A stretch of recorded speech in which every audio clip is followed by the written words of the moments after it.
আসসালামু আলাইকুম, সবাইকে কুক অ্যান্ড ক্রেপ চ্যানেলে স্বাগতম জানাচ্ছি স্পেশাল মাংস রান্নার রেসিপি দেখার জন্য। কুরবানি ঈদে ফ্রেশ মাংস দিয়ে সহজ উপায়ে রান্না করতে পারবেন সকলে। চলেন রান্না শুরু করি। একটা প্যানে হাফ কাপ পরিমাণ তেল নিয়েছি।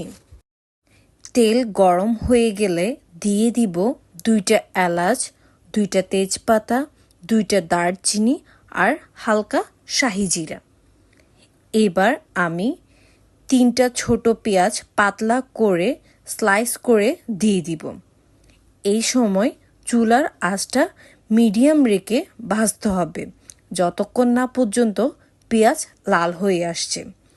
অবশ্যই 10 থেকে 12 মিনিট পেঁয়াজটা ভাজতে হবে। পেঁয়াজটা পাতলা করে দিলে তাড়াতাড়ি গলে যায় আর গ্রেভিটা অনেক স্মুথ হয়। এরপর আস্তে আস্তে কালার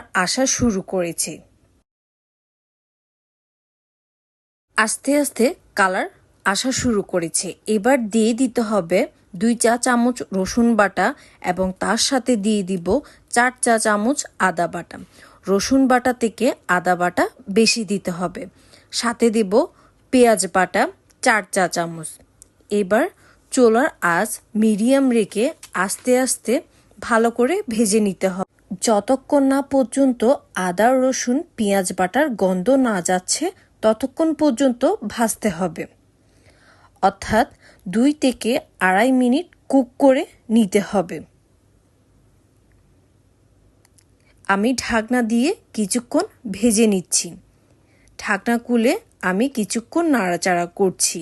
এবার আমি 1 টেবিল চামচ লবণ দিয়ে দিচ্ছি। এবার কেটে রাখা 1 কেজি মাটন আমি দিয়ে দিব।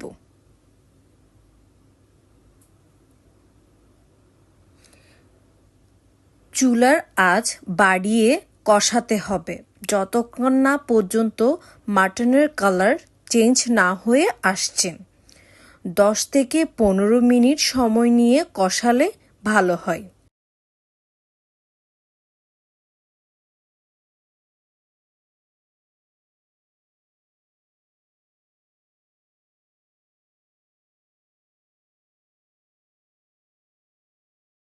এরপর দিয়ে দিব আমরা কিছু মশলা।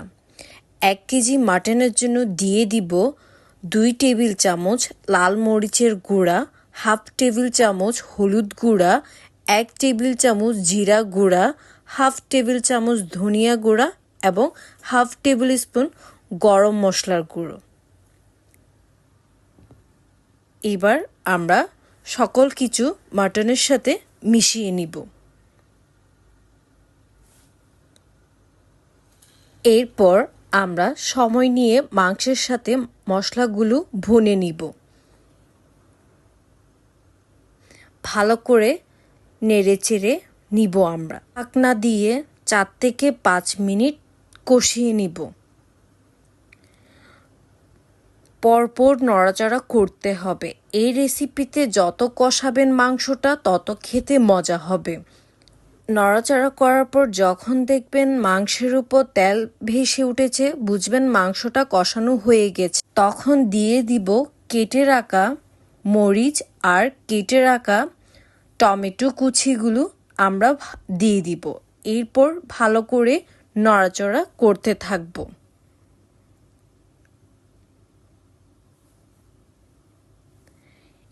এর কিছুক্ষণ পর আমরা 2 টেবিল স্পুন টক দই দিয়ে দিব। এবারও আমরা ভালো করে নড়াচড়া করতে থাকব। এবার মাংসটি প্রপারলি সিদ্ধ করার জন্য আমি পানি অ্যাড করব। এরপর আমি ঢাকনা দিয়ে ঢেকে দিব। মাঝে মাঝে ঢাকনা তুলে নেড়েচেড়ে দিবেন 25 থেকে 30 মিনিট পর্যন্ত। এরপরে দেখবেন মাংসটি রেডি হয়ে গিয়েছে। আমি হালকা ধনেপাতা ছড়িয়ে দিচ্ছি। এর সাথে সাথে হালকা গরম মশলাও ছড়িয়ে দিচ্ছি যাতে মাংসের টেস্টটা দ্বিগুণ বেড়ে যায়। খুব সুন্দরভাবে মাংসের কালারটা এসে পড়েছে, দেখতেও খুব সুন্দর লাগছে। আপনাদের রেসিপিটা ভালো লাগলে ফ্রেন্ডস অ্যান্ড ফ্যামিলির সাথে শেয়ার করবেন। আর অবশ্যই জানাবেন আমার রেসিপিটা কেমন হয়েছে। সবাই ভালো থাকবেন, সুস্থ থাকবেন। আমার নতুন পেজে আমাকে সবাই সাপোর্ট করবেন আর সবাই শেয়ার করবেন আর লাইক দিয়ে পাশে থাকবেন। এবং সকলকে জানাচ্ছি ঈদ মোবারক। ধন্যবাদ।